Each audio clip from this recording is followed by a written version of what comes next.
last loss you had was in this building. What do you think has changed most about your team since then? Our game.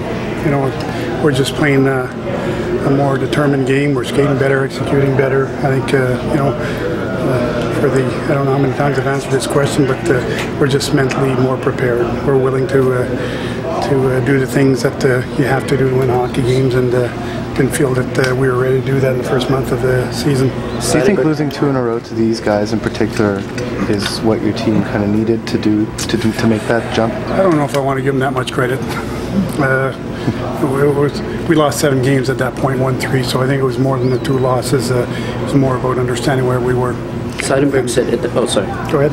Seidenberg said, though, that night to him was sort of, not like you're saying, he said it wasn't a team, but there was a boiling point there. He said he felt like the team really talked to each other and frustrations boiled over, and it sort of woke him up.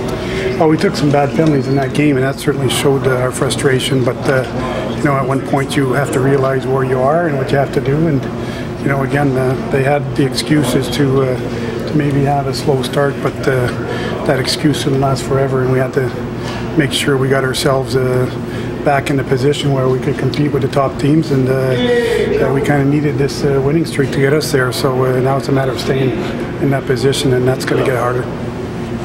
Coach, big news in the NHL, of course, is Crosby's return, and this team can certainly relate to one of their top players returning from a lengthy concussion recovery. Absolutely. I think it's great to see Sidney making a return. I mean, he's a great ambassador for the game at a young age, and you know, whether it's through him speaking or through him playing, I think he's been great that way. And to lose him for almost a whole year hasn't been good for the league or anything else. And you know, when you look at what we've been through with Patrice and what it did to him, to our team, and everything else, you understand where they're coming from. But again, you know, I think people have to be careful about expectations after he's been out for a year. If he does great off the bat, good for him.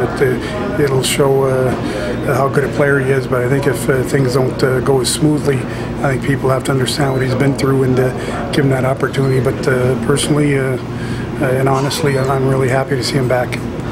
Coaches, I'm interested in kind of the psychology of a winning streak. Does it make your job more and more difficult as the winning streak starts to grow in terms of keeping guys focused and sharp?